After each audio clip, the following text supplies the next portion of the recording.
Assalamualaikum warahmatullahi wabarakatuh. Perkenalkan, nama saya Aditya Syendarso dari kelas 2E Prodi Studi Ekonomi Syariah. Pada kesempatan ini saya akan mempresentasikan tugas ujian akhir semester mata kuliah studi Al-Quran dengan dosen pengampu Bapak Dr. Haji Ahmad Otong Bustami, LC/MAG. Materi yang akan saya bahas adalah Asbabun Nuzul Al-Quran. Pengertian Asbabun Nuzul. Sebelum membahas lebih jauh, kita perlu memahami terlebih dahulu apa yang dimaksud dengan Asbabun Nuzul. Asbabun Nuzul adalah ilmu yang mempelajari sebab-sebab atau peristiwa yang melatar belakangi turunnya ayat Al-Quran kepada Nabi Muhammad SAW. Ilmu ini membantu kita memahami mengapa suatu ayat diturunkan, dalam kondisi seperti apa ayat tersebut turun. Secara bahasa, kata asbab berarti sebab-sebab atau latar belakang, sedangkan nuzul berarti turun. Oleh karena itu, asbabun nuzul dapat diartikan sebagai sebab-sebab turunnya wahyu Allah Subhanahu wa taala.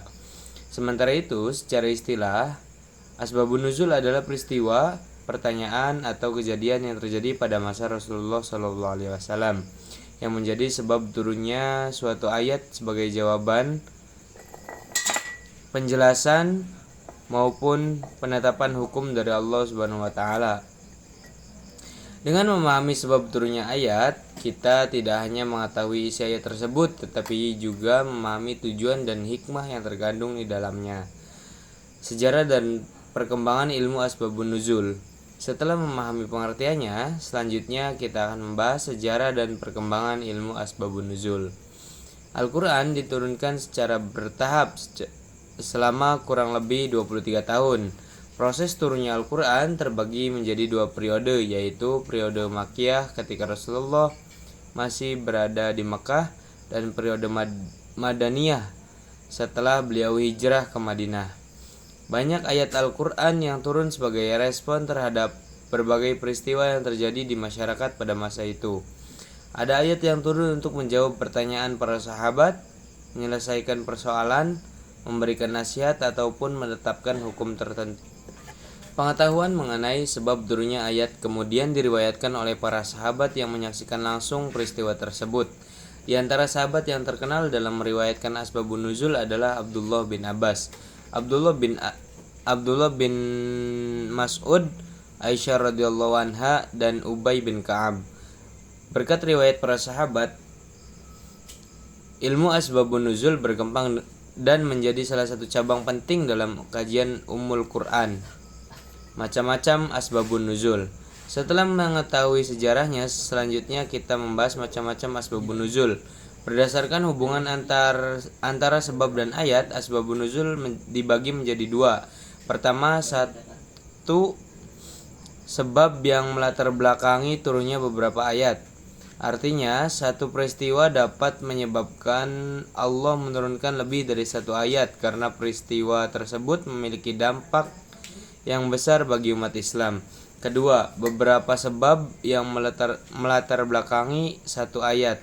Dalam kondisi ini, terdapat beberapa peristiwa yang memiliki keterkaitan sehingga dijelaskan oleh satu ayat yang sama.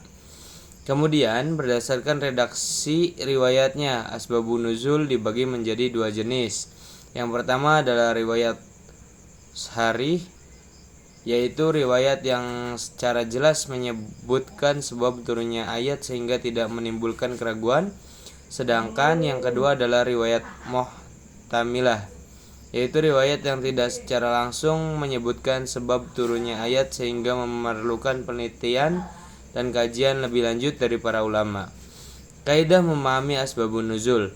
Dalam memahami Asbabun Nuzul, terdapat beberapa kaidah yang perlu diperhatikan. Kaidah pertama adalah al-ibrah bi umum al-lafzi la bi khusus as-sabab, yang berarti bahwa yang menjadi pegangan adalah keumuman lafaz ayat, bukan kekhususan sebab turunnya. Maksudnya, meskipun suatu ayat turun karena peristiwa tertentu, kandungan hukum dan pelajarannya tetap berlaku secara umum bagi umat Islam selama tidak ada dalil yang membatasinya. Kaidah kedua adalah memperhatikan validitas sanad. Tidak semua riwayat tentang sebab turunnya ayat dapat diterima. Riwayat tersebut harus memiliki sanad yang sahih dan dapat dipertanggungjawabkan. Kaidah ketiga adalah tidak boleh menentukan sebab turunnya ayat hanya berdasarkan logika atau asumsi pribadi. Semua harus didasarkan pada riwayat yang terpercaya agar tidak terjadi kesalahan dalam memahami Al-Quran. Manfaat asbabun nuzul. Memahami asbabun nuzul memberikan banyak manfaat bagi umat Islam. Pertama, membantu menjelaskan latar belakang peristiwa yang menjadi pemicu turunnya ayat sehingga penafsiran terhadap ayat menjadi lebih tepat. Kedua, membantu menghindari kesalahan dalam memahami hukum atau menerapkan ayat yang tidak sesuai dengan tujuan syariat. Ketiga, membantu para ulama dan umat Islam memahami hikmah serta tujuan hukum yang tergandung dalam Al-Quran. Dengan demikian, asbabun nuzul menjadi sarana penting untuk memahami Al-Quran secara lebih mendalam dan kontekstual. Kesimpulan, sebagai penutup, dapat disimpulkan bahwa asbabun nuzul adalah ilmu yang mempelajari sebab-sebab turunnya ayat Al-Quran. Ilmu ini memiliki peran yang sangat penting karena membantu kita memahami konteks, hikmah, dan tujuan dari ayat-ayat Al-Quran. Dengan memahami asbabun nuzul, penafsiran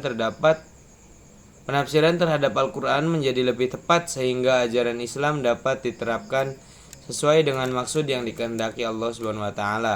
Oleh karena itu, mempelajari asbabun nuzul merupakan salah satu langkah penting dalam memahami Al-Quran secara benar, mendalam, dan menyeluruh. Sekian presentasi yang saya dapat sampaikan. Mohon maaf apabila terdapat banyak kekurangan. Wassalamualaikum warahmatullahi wabarakatuh.